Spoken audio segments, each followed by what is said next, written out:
The janitor whispers, "Sir, your wife is here to see you." CEO stares in disbelief. He's been a widower for 3 years. The mysterious visitor will unravel secrets long buried in war. The glass and steel headquarters of Meridian Solutions towered over the downtown skyline, its reflective windows capturing the golden sunset that painted the city in amber hues. On the 42nd floor, Jackson Reid, 38, stood at his office window, watching the city below transform as day surrendered to evening. As CEO of Meridian, one of the country's leading defense technology companies specializing in advanced communication systems, Jackson had built an empire from his military expertise and innovative vision. His tailored navy suit contrasted with the silver star pin on his lapel, a reminder of his former life as a Marine Force recon captain. The military precision remained in his posture, but his eyes carried a distant sadness that even his considerable success couldn't erase. 3 years ago, he had lost Claire, his wife of 8 years, to what officials called a terrorist incident during her humanitarian work overseas. The official reports never satisfied him, but the grief had eventually hardened into a focused determination that drove Meridian to new heights. The company was days away from announcing a revolutionary secure communications platform for deployed military personnel, technology Jackson had developed to ensure no one would ever lose contact with their loved ones in conflict zones again. The system promised to maintain connections even in the most remote or compromised environments. For Jackson, it was more than a business achievement. It was a tribute to Claire. The preparation for tomorrow's presentation had kept him in the office well past 9. The building had emptied hours ago, leaving only the night security team and a skeleton maintenance crew. Jackson preferred these quiet hours when he could work without interruption, surrounded by the comforting hum of the building systems and the distant city lights. A soft knock pulled him from his thoughts. Martin Winters, the night janitor, stood at the doorway. At 72, Martin was a Vietnam veteran with weathered hands and observant eyes that seemed to take in everything. He'd worked in the building longer than anyone could remember, moving through the corridors like a guardian of the place. "Working late again, Mr. Reid?" Martin asked, his voice carrying the gentle rasp of age. Jackson nodded, offering a tired smile. "Just finalizing things for tomorrow's presentation. You know how it goes." Martin nodded, understanding in his eyes. There was an unspoken bond between them. 2 veterans from different eras who recognized the shadows each carried. Jackson had always respected Martin, often taking time to talk with him about their service experiences when the night grew late and memories surfaced. "I'll be out of your way soon," Jackson assured him, turning back to his computer. Martin didn't leave.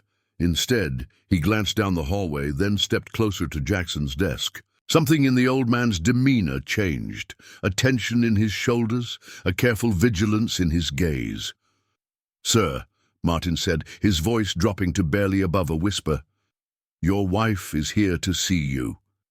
Jackson froze, his fingers hovering above the keyboard. The words hung in the air between them, impossible and alarming. His heart pounded against his ribs as he slowly turned to face Martin. "What did you say?" Jackson asked, his voice tight. Martin's eyes held no confusion, no mistake. "A woman is waiting in the lobby. She identified herself as Claire Reid.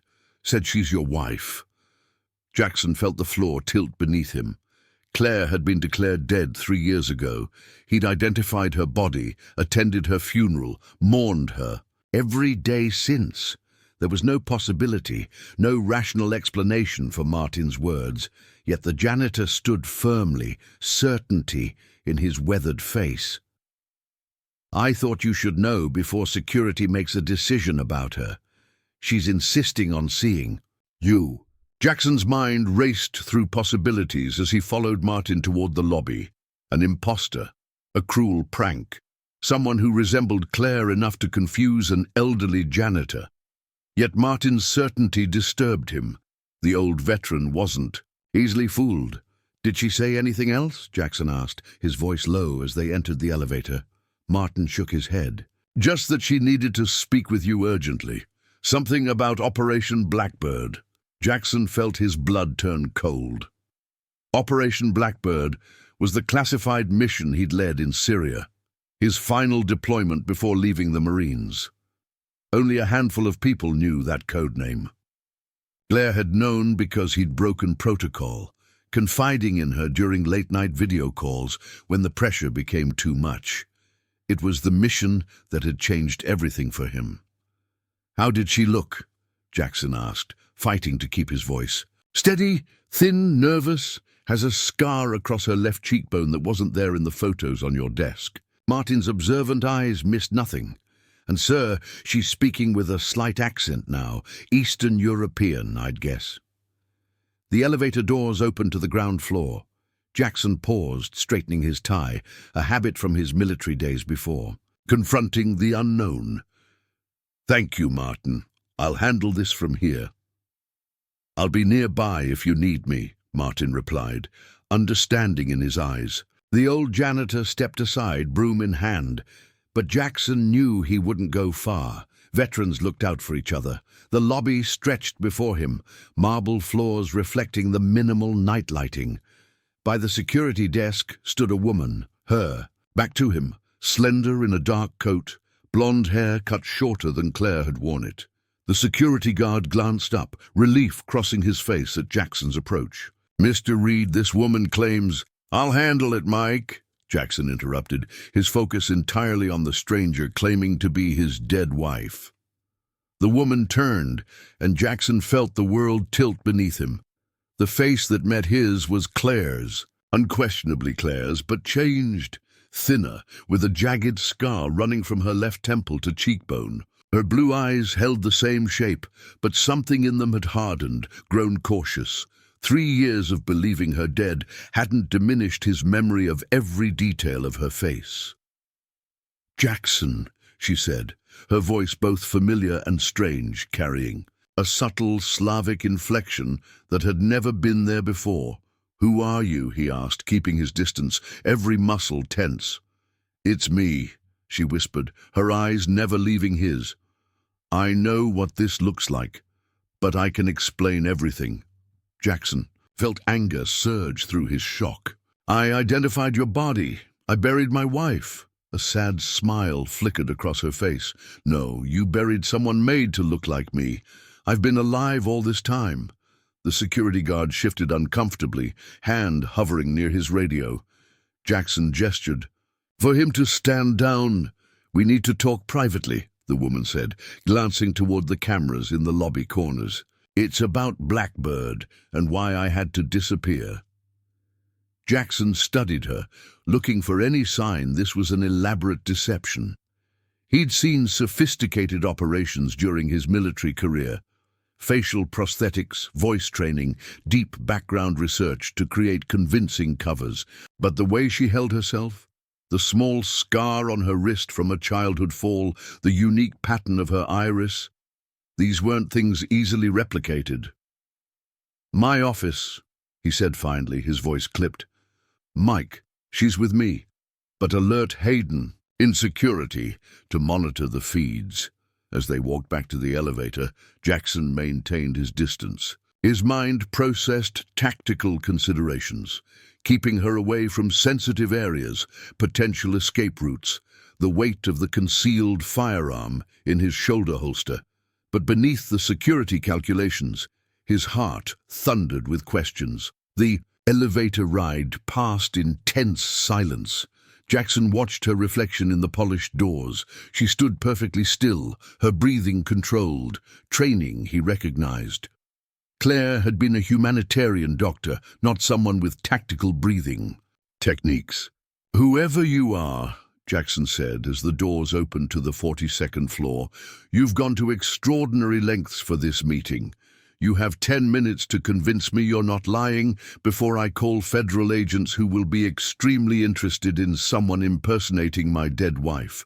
The door to Jackson's office closed with a soft click that seemed to seal them inside a vacuum of tension. The woman who claimed to be Claire stood near the window, her silhouette outlined against the city lights. Jackson kept his distance, positioning himself between her and the door, military instincts never quite abandoned. "Start talking," he commanded, his voice controlled despite the storm raging inside him. She turned, studying his face with an intensity that felt eerily familiar. "Your secure communications platform, the one you're announcing tomorrow, it has a back door. Someone inside Meridian has compromised it."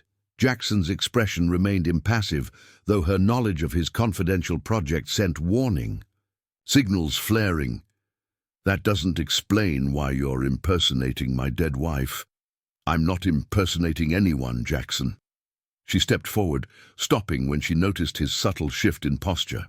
"On our first date, you took me to the pier at Clearwater Beach. I was wearing a blue sundress, and you were so nervous you spilled wine on it. You apologized 17 times. I counted." The memory hit him like a physical blow. It wasn't in any report, any social media post, just a private moment between them. "Details can be researched," he countered, though less certainly. "The scar on your left shoulder isn't from combat like everyone thinks. It's from when you fell through a glass coffee table at age 7. You never corrected the assumption because you thought it sounded more dignified." Her eyes softened. "And you still sleep with your arm extended to the right side of the bed, even though I haven't been there for 3 years. Jackson felt his composure slipping. That last detail. How could she possibly know that? "The night before I supposedly died, I called you. I told you I had discovered something during my humanitarian work, evidence of American weapons being diverted to terrorist cells. I was scared, and you told me to document everything and come home immediately." Jackson's mind flashed to that final call, the fear in Claire's voice, the promise he'd made to protect her when she returned. A promise he'd failed to keep. "The next day I was reported killed in a terrorist attack. Convenient timing, wasn't it?" "I identified your body," Jackson insisted, though doubt had begun to erode his certainty. "You identified a body with my identification. Similar build and blonde hair. The explosion damage made detailed confirmation impossible." She stepped closer. "I was taken, Jackson, by people connected to Operation Blackbird." Jackson's blood ran cold. Operation Blackbird had been his final mission, an extraction of a high-value intelligence asset from Syria. The mission had succeeded, but the intelligence gained had exposed corruption reaching into multiple defense contractors and possibly government agencies. The findings had been classified, the investigation supposedly ongoing. They knew I had evidence of their weapons trafficking, the same people who were implicated in what your Blackbird asset revealed. Her voice hardened. "They staged my death and took me to a facility in Eastern Europe. For 2 years I was questioned about what I knew, who I'd told. If what you're saying is true, why are you here now? How did you escape?" Jackson studied her face, looking for signs of deception he'd been trained to recognize. "I didn't escape. I was released 6 months ago as part of an exchange, but with conditions." She hesitated. "I was told never to contact you or reveal I was alive, or they would kill you.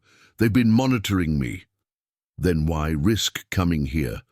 Her eyes met his directly. "Because they're planning something bigger, using your technology. The secure communications platform has been compromised at a fundamental level. Once deployed, it will give them access to all military communications using that system." Jackson's mind whirled through the implications. The platform had been developed with his most trusted team, people he'd handpicked. "You expect me to believe someone on my team is a traitor?" "Not just someone. Your CTO, Ellis Chambers." The accusation hit like a physical blow. Ellis had been his right hand for years, a friend who'd supported him through his grief after Claire's death. That's impossible. Ellis helped me build this company from nothing. Ellis helped you build a company that now has hundreds of millions in defense contracts, access to military communication systems across 3 continents. She reached into her coat pocket slowly, telegraphing her movements. Jackson tensed, but she merely removed a small data drive. Everything is here. Financial transfers, communications, meeting records. Ellis has been working with the same network that took me. They've placed a sophisticated backdoor in your system that will activate once it's deployed. She held out the drive. Tomorrow's announcement is their endgame, Jackson. He didn't take it. How would you have access to this information? A shadow crossed her face. Because after a year of interrogation, I agreed to work for them. It was the only way to stay alive. Shame colored her voice. I've been translating communications, providing medical services. I learned about the plan through documents I was translating. When I saw your company name, your technology, her voice broke. I couldn't let them use you like this. Jackson felt dizzy with conflicting emotions. Hope that Claire might truly be alive. Fear that everything he'd built was compromised. Rage at the thought of Ellis's betrayal. But the strategic mind that had kept him alive through combat assessed the situation clinically. If what you're saying is true, coming here has exposed both of us. They'll know you violated your agreement. She nodded grimly. I disabled the tracker they embedded in me before coming here, but it won't take them long to realize something's wrong. We don't have much time. Why should I trust you? After 3 years, you appear with claims that my closest associate is a traitor, and my life's work is compromised. Despite his words, something inside him was already accepting the possibility that this was truly Claire. You shouldn't trust me, not yet. Her eyes held a determination he recognized. Check the evidence yourself. Verify my identity however you need to. But do it quickly, because once that platform goes live tomorrow, it's too late. Jackson stared at the data drive she still held out. Taking it would mean acknowledging the possibility that his world was built on lies. Refusing it might mean endangering countless lives if she was telling the truth. With the decision made, he reached for the drive, their fingers brushing momentarily, the first contact in 3 years with a ghost. He'd never stopped mourning. Jackson inserted the drive into his secure terminal, his fingers moving with practiced precision despite the turmoil inside him. The woman, claiming to be Claire, stood back, giving him space while maintaining a clear view of the door. Her posture spoke of someone constantly assessing threats, not the body language of the humanitarian doctor he'd married, but of someone trained in survival. This system isn't connected to the company network, Jackson explained, voice clinically detached. Whatever you've brought, it won't infect our mainframe. I expected nothing less, she replied with a hint of familiar pride that twisted something in his chest. As the files loaded, Jackson activated a secondary security protocol. A subtle alert would now be sent to Hayden, his head of security, indicating potential compromised intel. It was a precaution he'd established years ago. If he didn't cancel the alert within 30 minutes, Hayden would initiate containment procedures. Trust but verify, a mantra that had kept him alive through 3 tours in conflict zones. The drive contained organized folders of financial records, email communications, and technical specifications. Jackson's eyes narrowed as he opened the first document, a series of offshore transactions tracing back to holding companies he didn't recognize, but with Ellis's digital signature authorizing each transfer. These could be fabricated, he said, though the precision of the forgery would be remarkable if they were. Check the routing numbers against Ellis's personal accounts, she suggested, keeping her distance. The pattern shows regular payments, starting 3 months after my supposed death. Jackson navigated through the documents, his expression darkening with each revelation. The transactions aligned perfectly with key milestones in Meridian's development of the communications platform. Alongside the financial data were email exchanges between Ellis and unnamed contacts using encrypted channels suspiciously similar to those Jackson himself had designed. "How did you get access to these?" he asked, not looking up. "From the screen. I was assigned to translate communications between their Eastern European operation and American contacts. They trusted me because they thought they'd broken me." Her voice carried a bitter edge. "They didn't realize I was documenting everything, waiting for a chance." Jackson opened another file. Technical specifications for the communication platforms. Security architecture with annotations highlighting the backdoor implementation. The sophistication was breathtaking and terrifying. Once deployed, the system would appear fully secure while actually transmitting every communication to servers controlled by unknown entities. The military would be entirely compromised while believing their communications were safer than ever. This would take someone intimately familiar with the core architecture, Jackson muttered, more to himself than to her. "Someone who helped design it from the ground up. Ellis has been with you from the beginning," she said softly. "Who would question his access or modifications?" Jackson's mind raced through memories of late nights working alongside Ellis, the man's brilliant solutions to seemingly impossible problems. Had those solutions been deliberately engineered for this eventual betrayal? He thought of Ellis's encouragement after Claire's death, pushing him to channel his grief into the communication platform, suggesting the military applications that had ultimately won them the defense contracts. "There's more," she said, gesturing to a folder he hadn't yet opened. "Personnel files. The network has infiltrated more than just Ellis.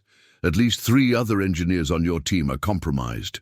Jackson opened the indicated folder and felt his security measures crumbling further. James Chen, Lisa Donovan, Marcus Wright, all key members of his development team, all with evidence linking them to the same network of offshore accounts and encrypted communications. He pulled up their employee files from Meridian's HR system, comparing them with the documents from the drive. The discrepancies were subtle but unmistakable. Previous employment verifications that hadn't been thoroughly checked, references that circled back to shell companies, specialized skills that perfectly complemented the areas where backdoor access would need to be implemented. "They've been playing a long game," Jackson said, his tactical mind already calculating containment options. "This level of infiltration would take years to establish." "It began before we even met," she confirmed. "Operation Blackbird exposed. Part of their network, but they had contingencies already in place. When you left the Marines to start Meridian, you became a perfect target. A decorated veteran with connections to military procurement and the technical expertise to develop exactly what they needed." Jackson's jaw tightened. "And you? Where? Do you fit in this operation?" Pain flickered across her face. "I was collateral damage. My humanitarian work took me to regions where I saw evidence of their weapons shipments. At first, they just monitored me. But when I started documenting the shipments, identifying serial numbers..." She paused. "That last call to you, they were listening. They knew I was coming home with evidence." Jackson remembered that final conversation, Claire's voice tense with fear as she described crates of American weapons appearing in conflict zones where no official aid was authorized. He'd told her to document everything, promised to protect her when she returned. Instead, she died in a terrorist bombing the next day. Why would they keep you alive? The question had been burning in him since she first appeared. If you had evidence against them, why not eliminate the threat permanently? "Because of you," she said simply. "After my death, you channeled everything into developing secure communication technology. They realized your grief had created an opportunity. They needed me alive to ensure your cooperation if anything went wrong." "Insurance," Jackson said. Flatly, she nodded. If you ever got too close to discovering the truth about them, they could use me as leverage. And they needed someone with medical expertise for certain operations. She looked away, and Jackson sensed there were horrors she wasn't yet ready to share. He turned back to the files, opening an encrypted video. The footage showed Ellis meeting with a man Jackson recognized with a jolt. Viktor Kozlov, a Russian arms dealer who had been peripherally connected to Operation Blackbird. The video had no audio, but the exchange of documents was clear, as was Ellis's relaxed demeanor with a man who should have been considered an enemy asset. Jackson checked the video's metadata, confirming it hadn't been doctored. The timestamp showed it was recorded just 2 weeks ago at a hotel in Vienna, corresponding exactly with Ellis's supposed industry conference trip. Tomorrow's announcement would give them everything they want, she said, watching his face, as the pieces aligned in his mind. Military deployment of a compromised system that looks impenetrable but actually exposes every communication. Intelligence officers' identities, troop movements, operational security, all accessible to the highest bidder. Jackson stood abruptly, moving to the window. The city lights blurred as his mind processed the implications. Everything he'd built, his tribute to Claire's memory, had been corrupted from within, used as a Trojan horse that would put countless lives at risk. "I need to verify your identity," he said finally, turning back to her. The evidence against Ellis was mounting, but he couldn't dismiss the possibility this was an elaborate deception. Something only the real Claire would know. She met his gaze steadily. "The night you proposed, we were at home. Not a fancy restaurant or scenic overlook like you'd planned. You'd been called back from your mission unexpectedly, and I was leaving for Sudan the next morning. You said you couldn't wait another day, not knowing if I was yours forever." Her voice softened. "You didn't have the ring yet. It was being sized. Instead, you used the pull tab from a soda can. I still had it with me when I was taken." Jackson felt something crack inside him. That detail had never been shared with anyone. Their public story had been a sanitized version involving a sunset proposal at the beach. The makeshift ring had been their private truth. "One more thing," he said, fighting to maintain his composure. "The last words I said to you on our final call." A tear slipped down her cheek, tracing the line of her scar. "You said, 'Come home to me, Firefly. The porch light's always on.'" The childhood nickname, the promise of safety. These were intimacies known only to them. Jackson felt the last of his doubt crumbling, replaced by a staggering realization. Claire was alive. She had suffered for years, while he built a company that had been infiltrated by the very people who had taken her. And now, mere hours remained before he would unknowingly deliver a weapon into the hands of enemies. "We need to move quickly," he said, tactical focus returning. "The announcement is scheduled for 10 a.m. Ellis and the team will be here by 7 to prepare." "What are you going to do?" Claire asked, a familiar determination returning to her expression. "First, secure this evidence and verify the technical specifications of the backdoor."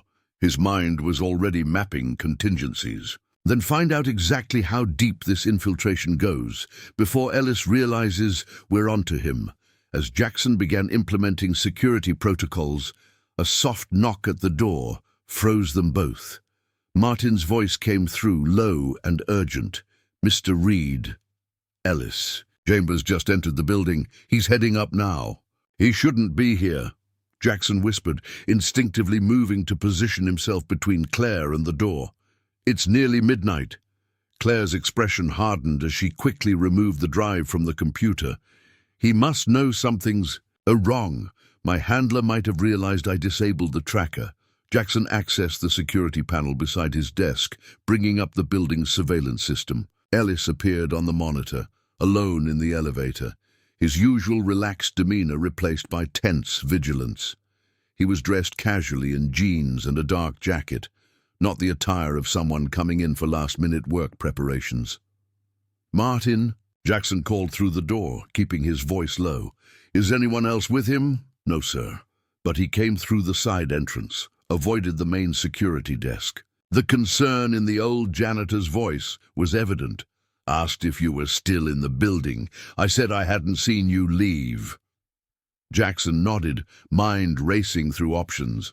The elevator indicator showed Ellis approaching the executive floor. "Martin, I need you to do something for me. Take the service elevator to the security office on the 3rd floor. Tell Hayden to initiate Protocol Echo, authorization code Indigo 7 November. Can you remember that? Protocol Echo, Indigo 7 November, Martin repeated steadily. "I'll see it done." The sound of retreating footsteps told Jackson the veteran understood the urgency.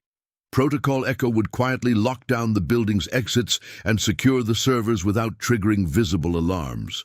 It would also activate a secondary recording system that Ellis didn't know about. One Jackson had installed after too many years in combat taught him to always have a fallback. "He'll be here in less than a minute," Jackson said, turning to Claire. "I need you to hide in the conference room. There's a concealed security panel in the credenza that gives a view of this office." Claire shook her head firmly. "I didn't come this far to hide while you confront him alone.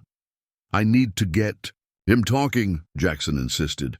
"If he sees you, he'll shut down completely." The stubborn determination that flickered across her face was so achingly familiar, it nearly broke his composure.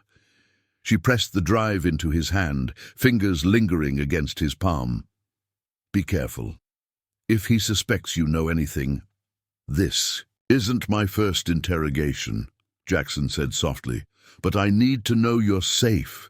Something shifted in her expression, a recognition of the pain he'd carried believing she was dead. She nodded once, squeezing his hand before slipping through the connecting door to the adjacent conference room.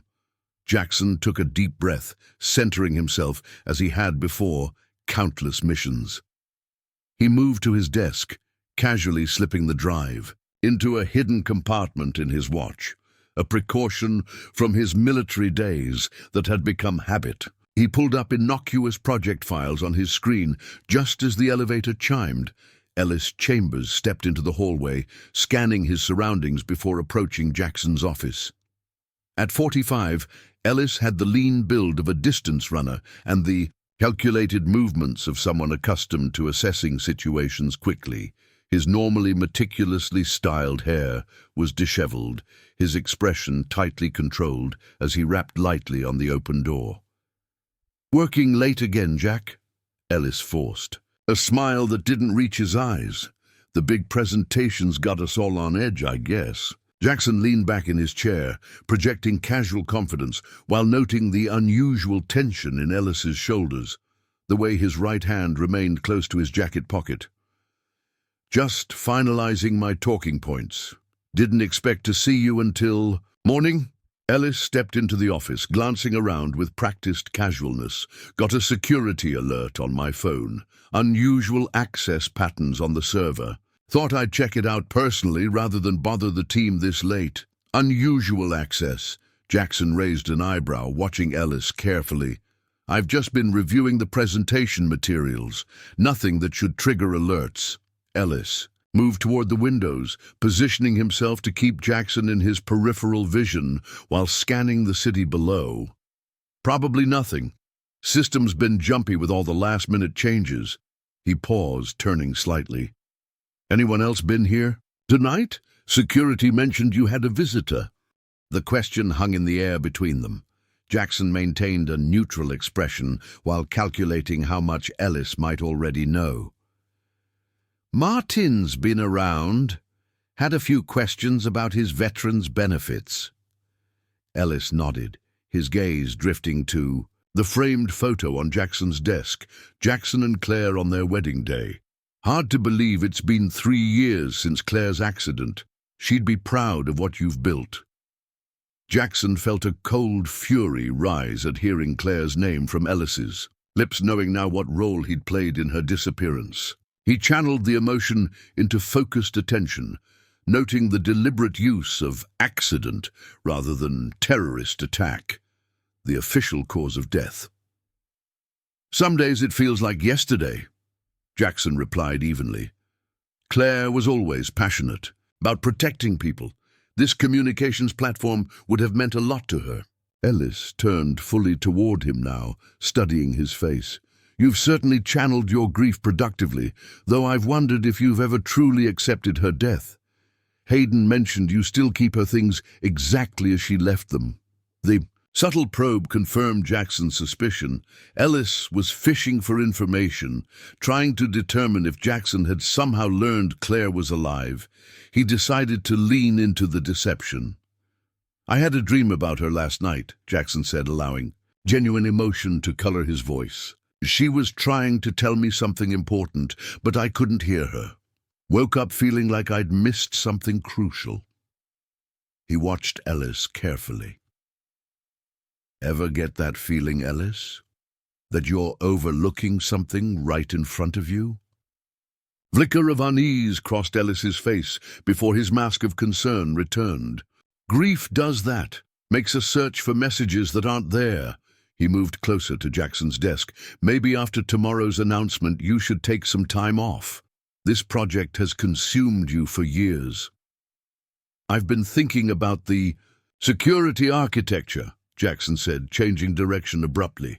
A tactical approach to unbalance his opponent. "Made some last-minute modifications to the encryption protocols this evening." Ellis froze momentarily, then forced a casual shrug.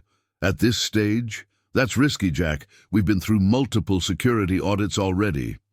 "Just a hunch I had," Jackson continued, watching Ellis's reaction, "about potential vulnerabilities in the external access points. Thought it better to patch them now than explain a security breach to the Pentagon later." "You should have consulted me," Ellis said, an edge creeping into his voice.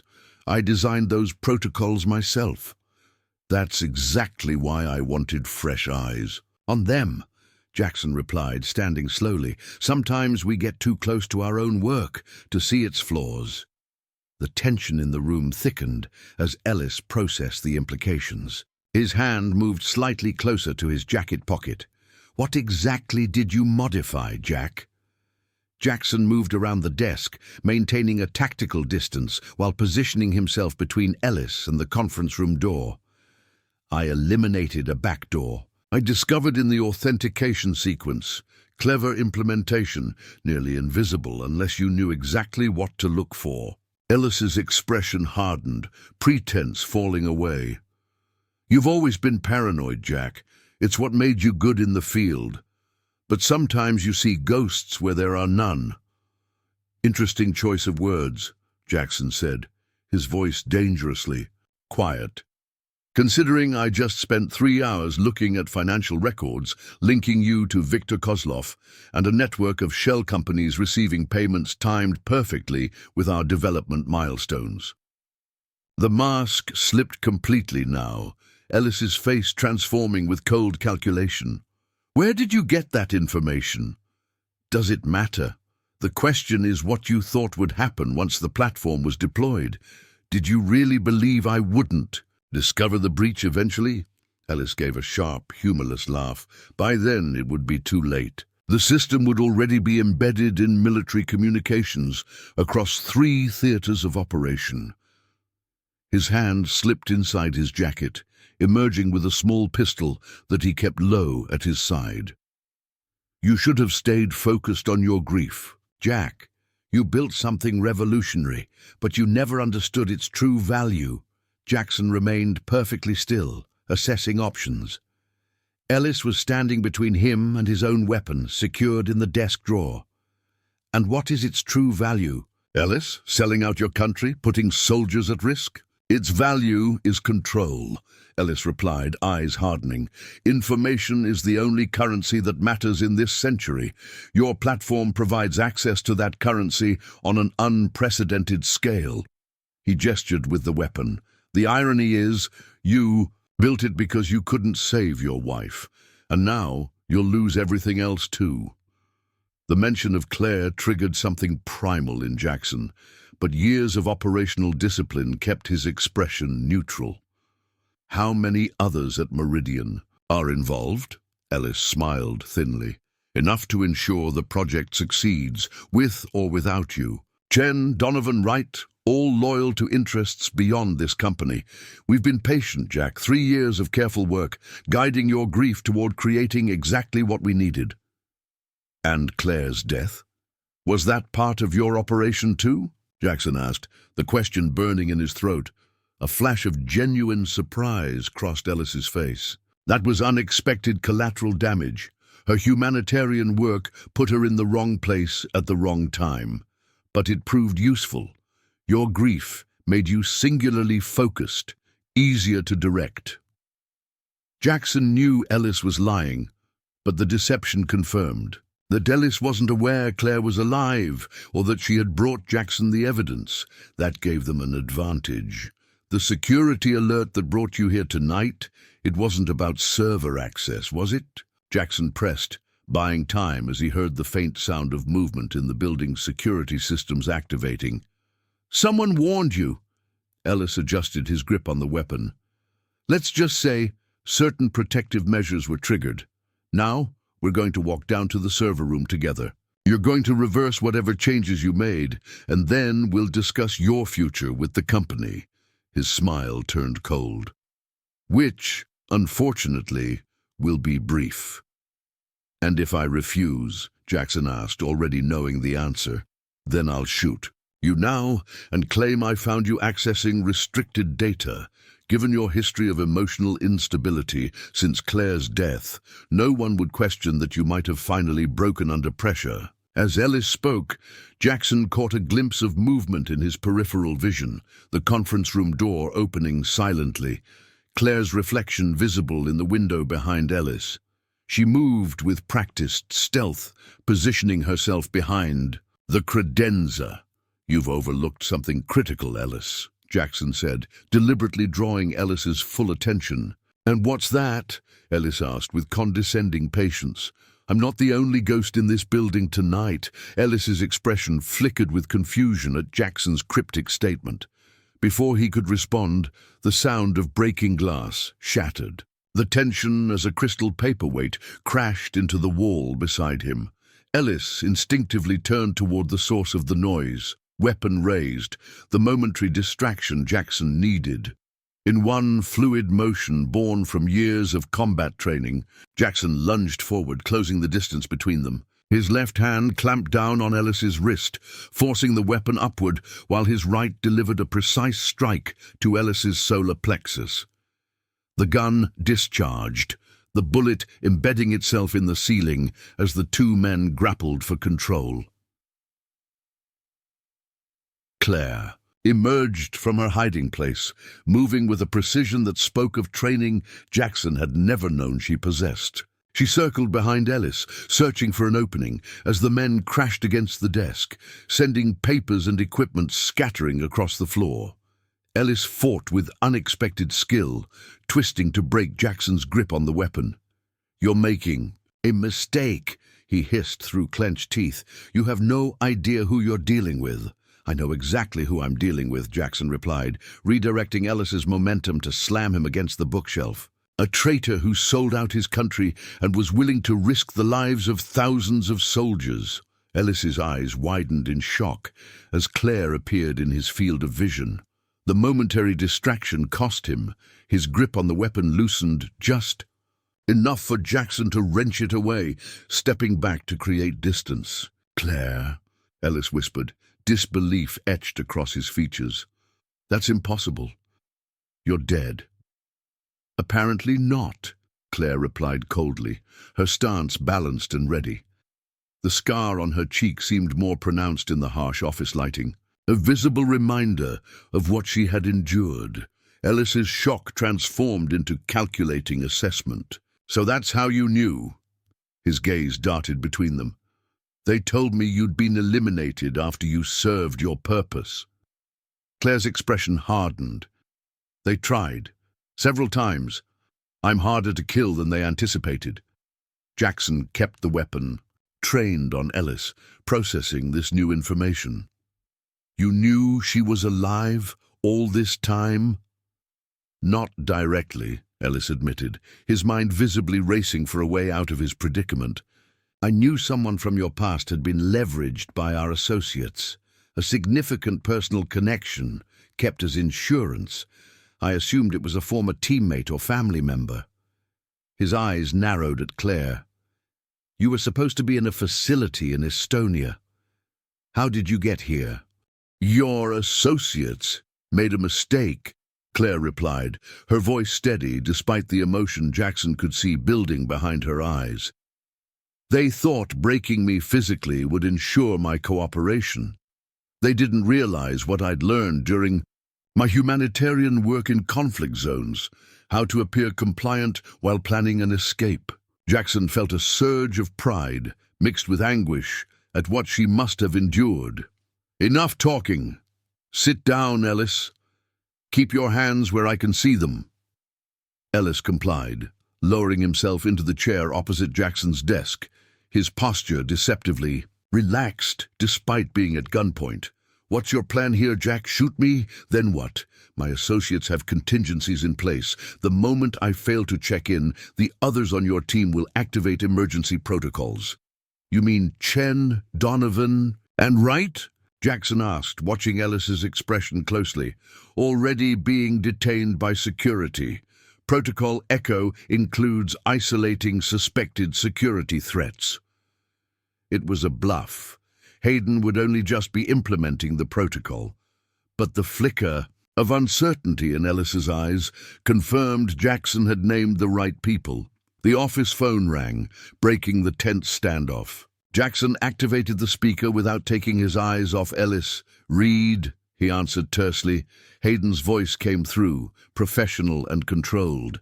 Sir, Protocol Echo is active. We've secured the server room and initiated lockdown procedures. Mr. Chen attempted to access the main development server and has been detained. Miss Donovan and Mr. Wright are currently unaccounted for. Find them, Jackson ordered, and send a team to my office immediately. Already en route, sir. Jackson ended the call, noticing the calculating look that had returned to Ellis's face. Your network is being dismantled as we speak, Ellis. It's over. Ellis leaned back in the chair, a smile playing at the corners of his mouth. Is it? You've identified a few compromised employees, but you have no idea how deep this goes. The platform launches tomorrow, Jack. Delays will raise questions, and questions lead to investigations that might uncover things Meridian would prefer remain hidden.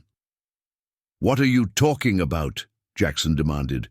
Your government contracts weren't secured purely on merit, Ellis said smoothly. Certain officials were persuaded to look favorably on Meridian's bids. Financial incentives, compromising information, the usual tools of persuasion. If those arrangements come to light during an investigation... He let the implication hang in the air. Claire stepped forward, her expression fierce. He's stalling. Jackson, the platform can't launch, regardless of the consequences to Meridian. Ellis's gaze shifted to her, assessing. 3 years in captivity and still so idealistic, Dr. Reid. The world continued turning without you. Your husband built an empire on the foundation of your absence. Are you prepared to tear it all down? If it's built on corruption and betrayal, yes, Claire answered without hesitation. Jackson watched the exchange, pieces falling into place. The contracts, the rapid approvals, you engineered all of it, didn't you, Ellis? Creating the appearance of legitimate success while embedding your people throughout the company. I recognized opportunity, Ellis replied unapologetically. Your military background and connections, combined with your grief over Claire, made you the perfect front. You built exactly what we needed while believing it was all your vision, your tribute to her memory. The bitter truth of those words struck Jackson like a physical blow. He had been manipulated through his deepest pain, his effort to honor Claire's memory twisted into something that would have horrified her.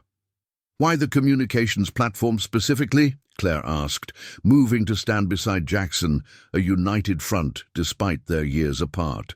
There are easier technologies to exploit. Ellis regarded her with clinical interest. Military communication is the nerve center of all operations. Control that, and you control everything. Troop movements, intelligence, operational security.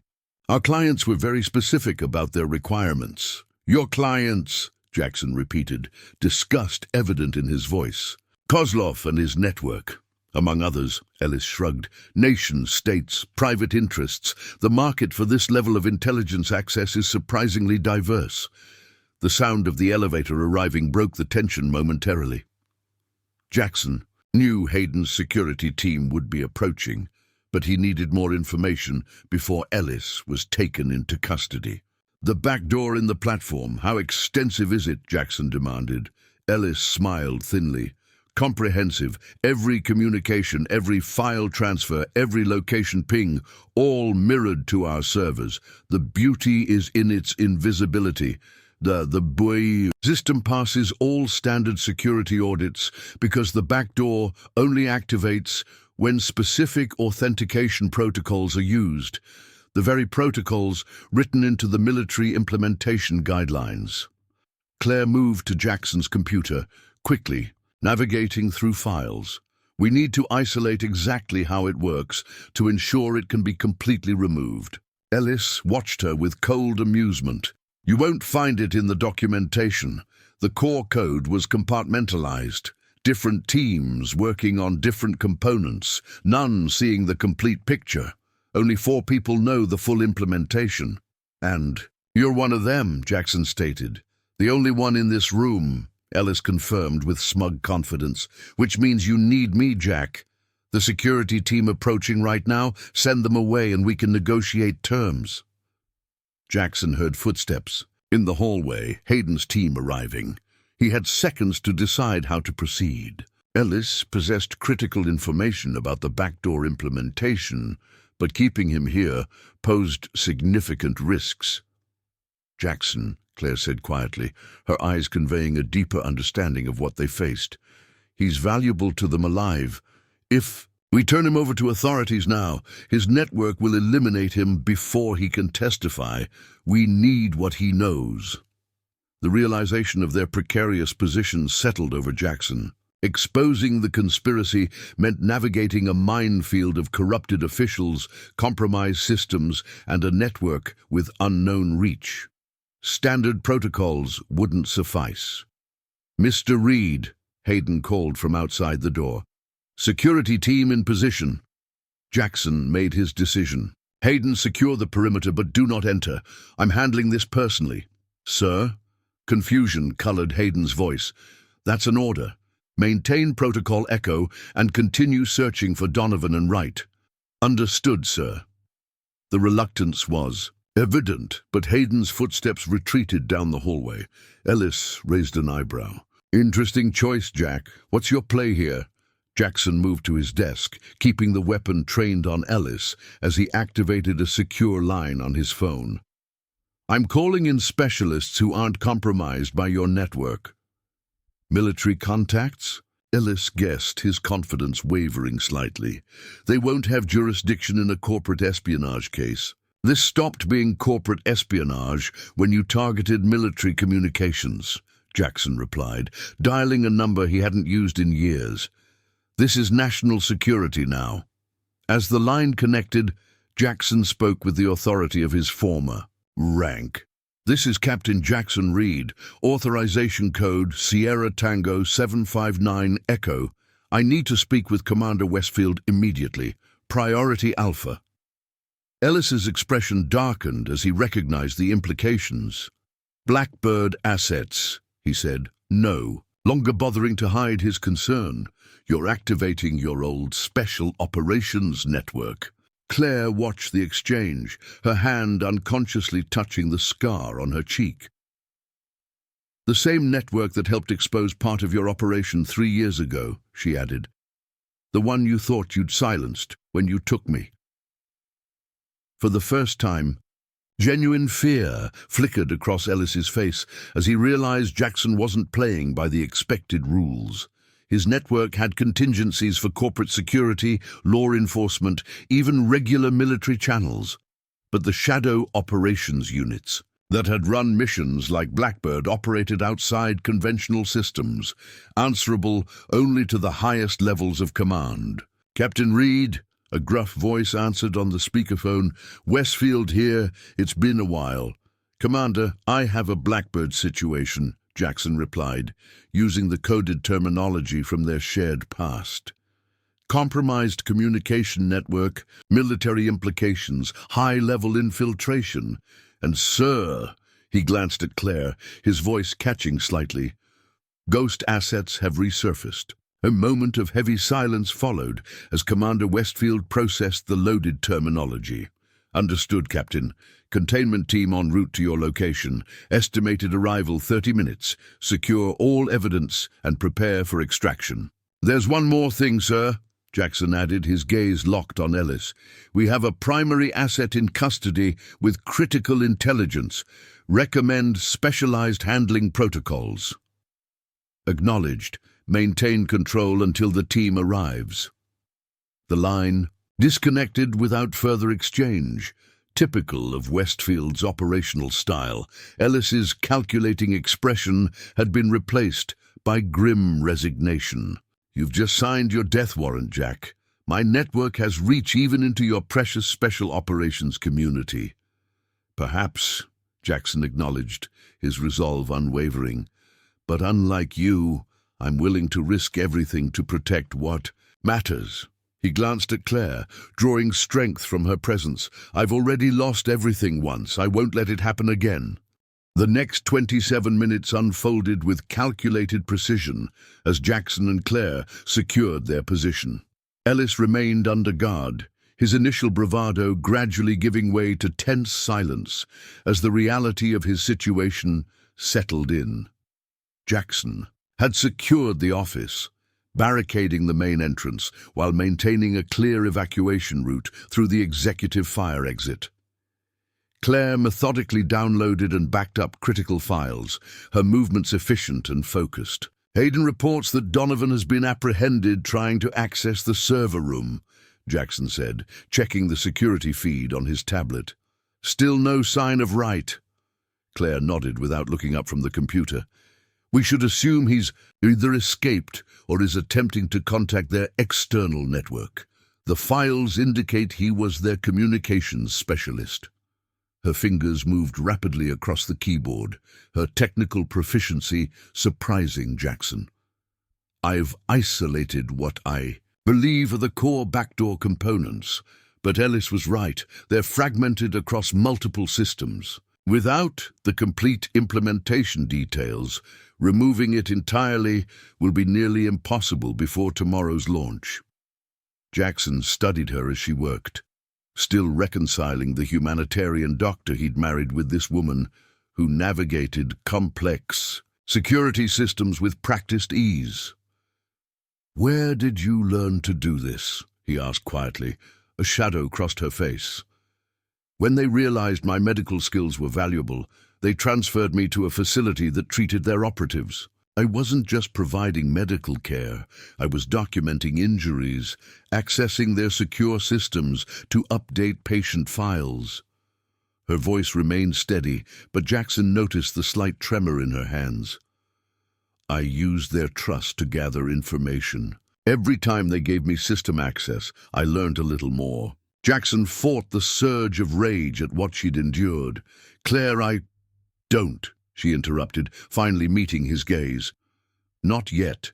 We complete the mission first. Then we can talk about the past 3 years. The military pragmatism in her voice was so incongruous with his memories of her that it momentarily disoriented him. But he recognized the coping mechanism. Compartmentalization was survival in combat zones. Claire had been living in one for 3 years. Ellis shifted in his chair, drawing their attention. "Your extraction team won't make it past the lobby," he said, breaking his silence. "Wright isn't just communications. He designed our security response protocols. By now, he's activated countermeasures." As if summoned by his words, the building's lights flickered momentarily. The electronic lock on Jackson's office door emitted a soft beep as it reset. "He's trying to override the security systems," Jackson muttered, moving quickly to reinforce the barricade. "Hayden, status report!" He barked into his radio. Static. Crackled before Hayden's voice came through, tension evident.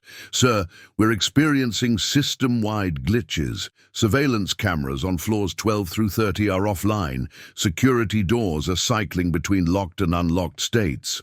"Fall back to manual overrides," Jackson ordered.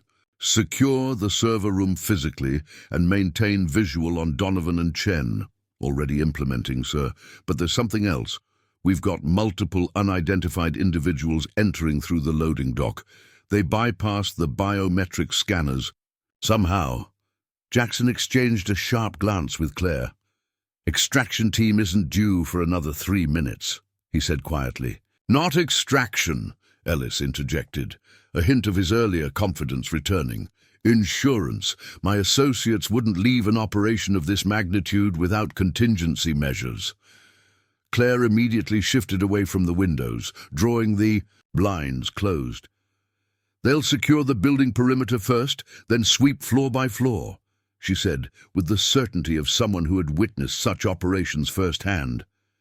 "We have maybe 10 minutes before they reach the executive level." Jackson assessed their options, military training kicking in. "Hayden, implement Code Black. All security personnel armed with emergency protocols and establish defensive positions at key access points. Priority is protecting the server room and securing the executive floor." "Understood, sir. What about the incoming hostiles?" "Engage only if directly threatened. These aren't ordinary intruders." Jackson ended the transmission, turning to Ellis.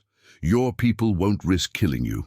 You're the only one with complete knowledge of the backdoor implementation."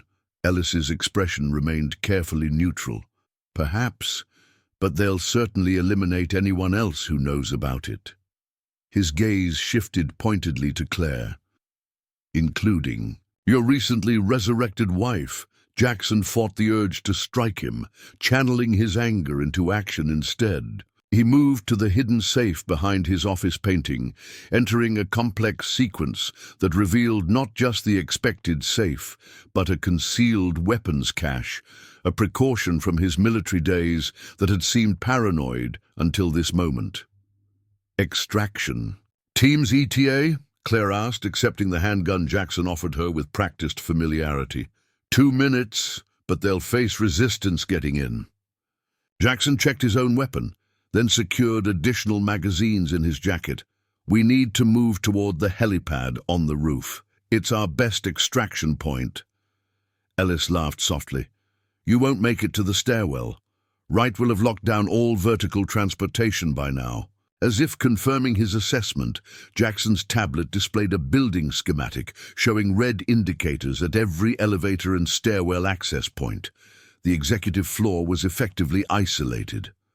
"There's another way," Jackson said, moving to the far corner of his office where a decorative wooden panel concealed a narrow maintenance passage. "Emergency access route, not on the main building schematics." Claire nodded appreciatively. "Always have an exit strategy." "Military habit," Jackson replied, remembering how he'd insisted on the feature when designing the executive floor, another precaution that had seemed excessive until now. The radio crackled again. "Sir," Hayden's voice was tense but controlled, "hostiles have neutralized security on floors 1 through 10 and are advancing rapidly. They're using some kind of electronic override on our systems." "Acknowledged. Maintain position and prepare to rendezvous with extraction team." Jackson secured the radio and turned to Ellis. "You're coming with us." "And if I refuse?" Ellis challenged, though his bravado had noticeably diminished. "Then you stay here for whoever comes through that door first," Claire replied coldly. "Your associates who will eliminate a liability, or our extraction team who'll take you into military and custody.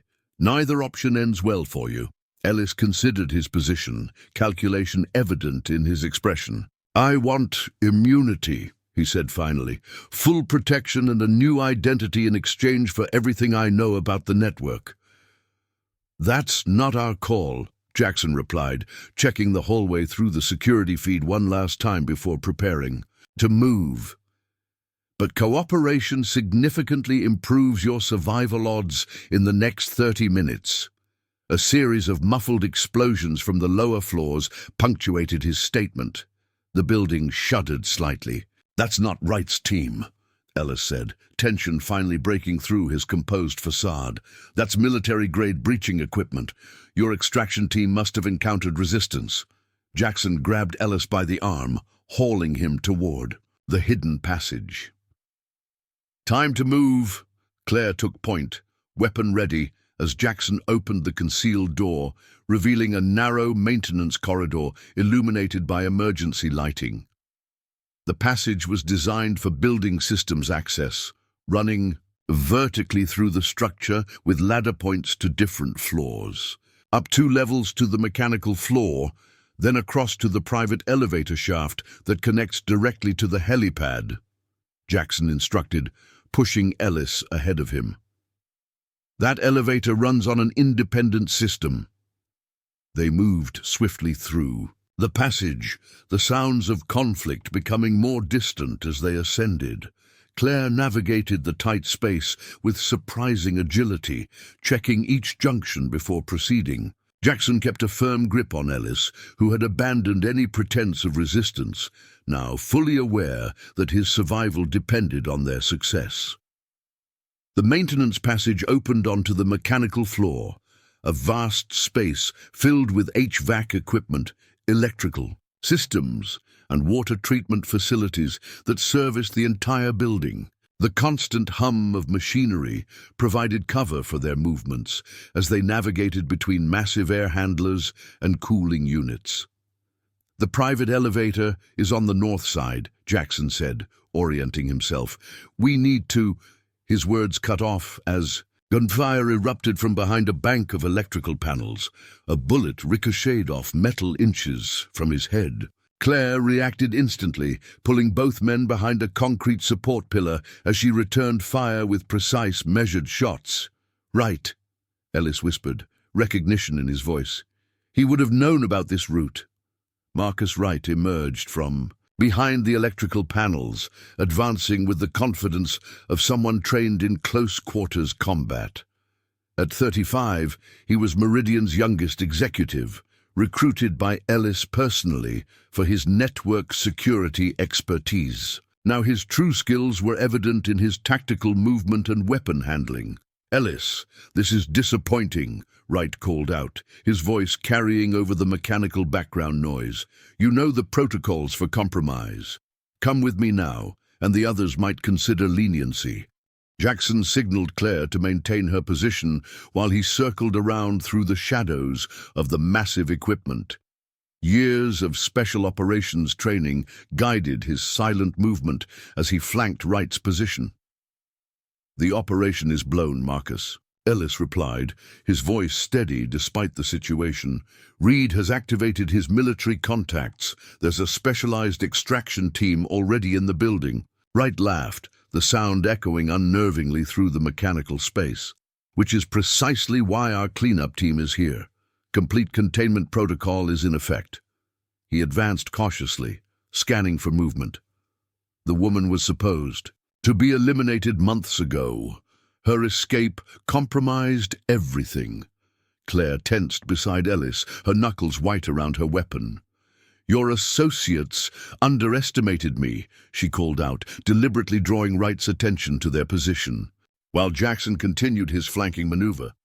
"Just like you're underestimating the response that's coming." "Dr. Reid," Wright acknowledged, redirecting his approach toward her voice. "Your resilience has been noted. Unfortunately, it changes nothing. The platform deploys tomorrow, with or without Ellis's continued involvement." From his concealed position, Jackson could now see Wright clearly. Tactical gear beneath a business suit, communications equipment visible at his ear. Wright was coordinating with someone, receiving updates as he advanced. Jackson seized the Momentary distraction as Wright touched his earpiece to receive a transmission. He emerged from cover, weapon raised. "Drop it, Wright." Wright spun with impressive speed, firing immediately.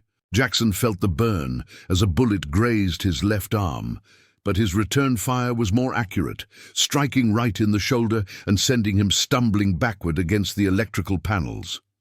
Claire emerged from cover, her weapon trained steadily on Wright as she advanced. "Don't move," she commanded, her voice carrying an authority that momentarily surprised even Jackson. Wright grimaced, pressing his hand against his bleeding shoulder.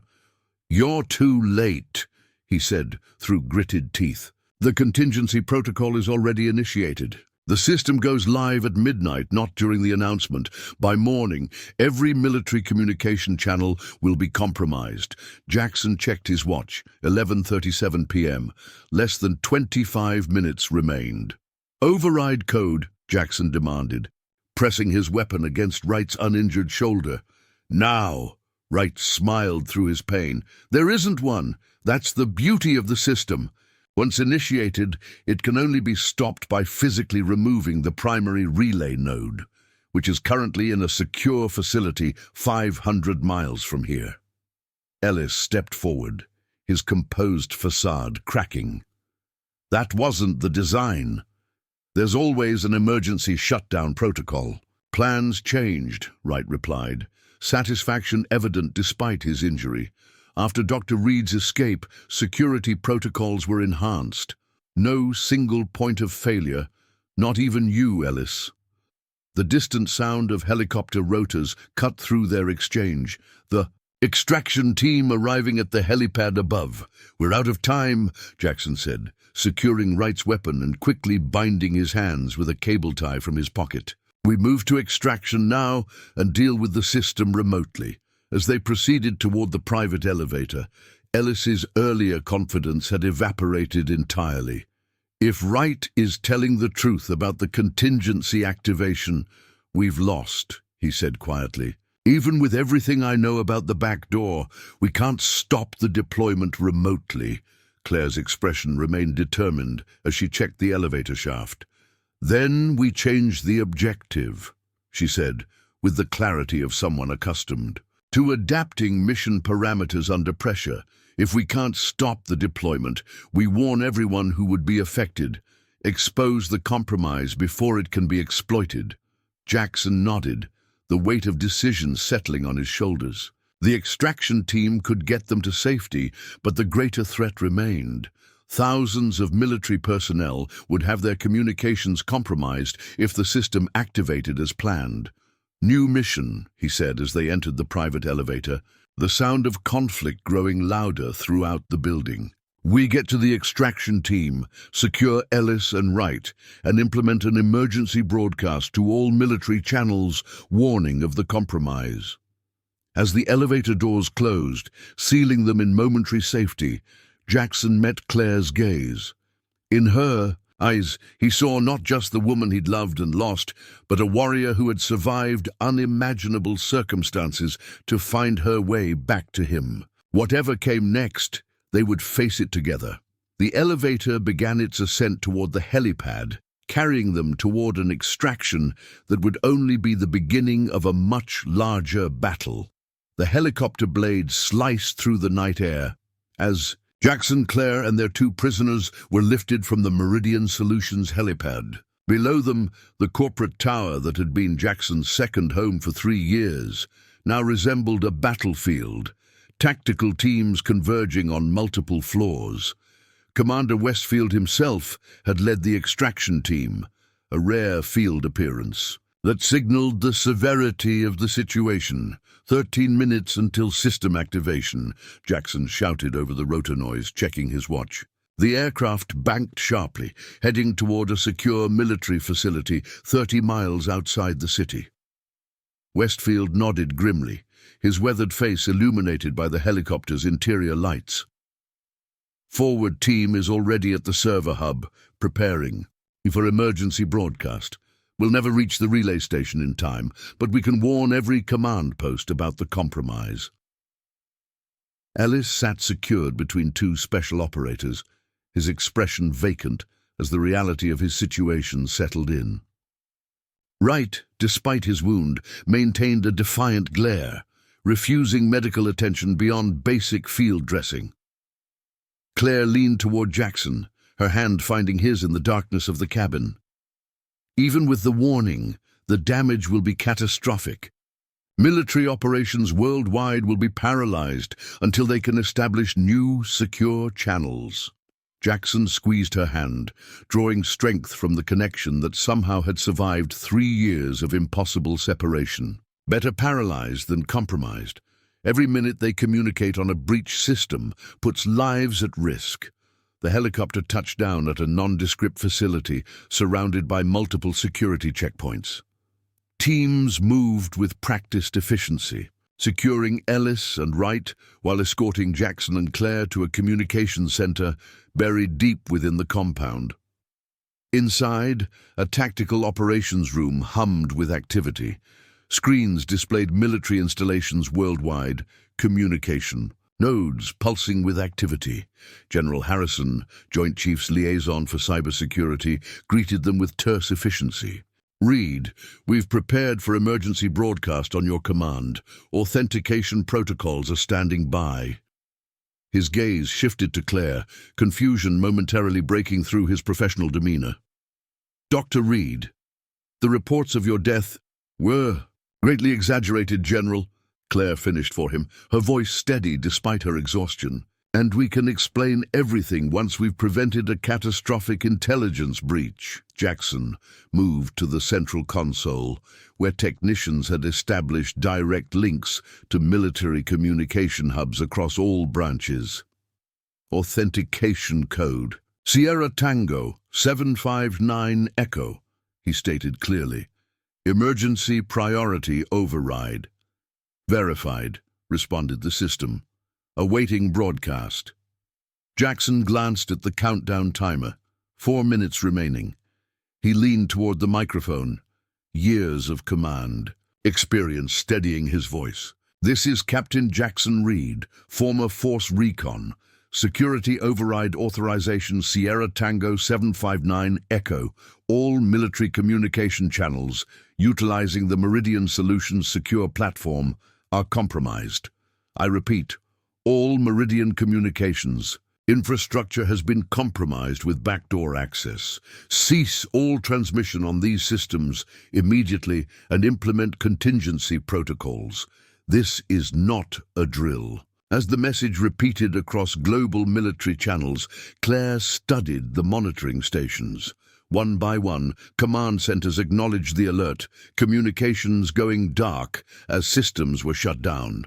They're responding, she confirmed, relief evident in her voice. The warning is being heeded. The countdown reached 0. On the monitoring screens, they watched as the Meridian system attempted to activate its hidden protocols, only to find networks already dark, classified information protected by the rapid response of alert commanders. Westfield approached, satisfaction evident beneath his professional exterior. Catastrophe averted, Captain. Though we have a monumental clean-up ahead, Ellis has started talking. Seems he's eager to secure whatever deal he can. The network is extensive, reaching into defense. Contractors, government agencies, even allied military organizations. Jackson nodded, the weight of the night's revelations settling on his shoulders. And Claire? Her official status? Being rectified as we speak, Westfield confirmed. The paperwork declaring her legally alive has already been initiated. Her testimony will be crucial in dismantling this network completely. Hours later, as dawn broke over the horizon, Jackson and Claire stood alone on the facility's observation deck. The adrenaline had faded, leaving them in that strange, quiet space where reality finally had room to settle in. 3 years, Jackson said softly, looking not at the sunrise but at Claire's profile. 3 years believing you were gone forever. Claire turned to him, morning light illuminating the scar that marked her changed life. There were days I almost gave up, she admitted. Days when pretending to be broken, to be compliant, became almost too convincing even to myself. Her hand found his again. But I held on to you. The memory of you kept me going when nothing else could. Jackson gently traced the scar along her cheekbone. We have so much to learn about each other again. Yes, she agreed, leaning into his touch. But we have time now, real time, not stolen moments or distant memories. As they embraced, Martin's words from that fateful night echoed in Jackson's mind. Sir, your wife is here to see you. Words that had seemed impossible then now held the promise of a future neither had dared imagine during their years apart. 6 months later, Martin Winters stood at attention beside Commander Westfield as the Presidential Medal of Freedom was placed around his neck. His role in recognizing Claire and alerting Jackson had been the first link in a chain that ultimately exposed one of the most extensive espionage operations in modern history. The elderly janitor was revealed to be a decorated intelligence operative who had spent decades in deep cover, watching and waiting for threats exactly like the one Ellis had orchestrated.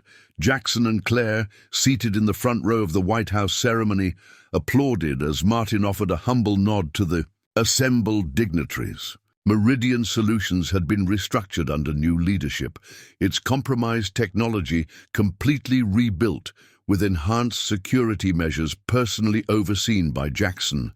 And somewhere in the quiet moments between public recognition and ongoing security work, Jackson and Claire had begun the delicate process of rebuilding their life together, finding each other again in the spaces between what had been lost and what had been found.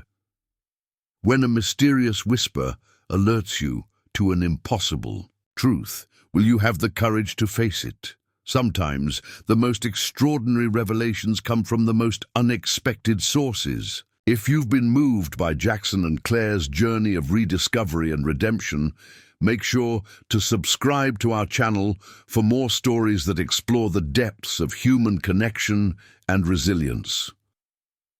Remember, the greatest mysteries often hide in plain sight, waiting for someone brave enough to listen when others would turn away. Subscribe now and join our community of storytellers and truth seekers, because the next whispered secret might change everything you thought you knew.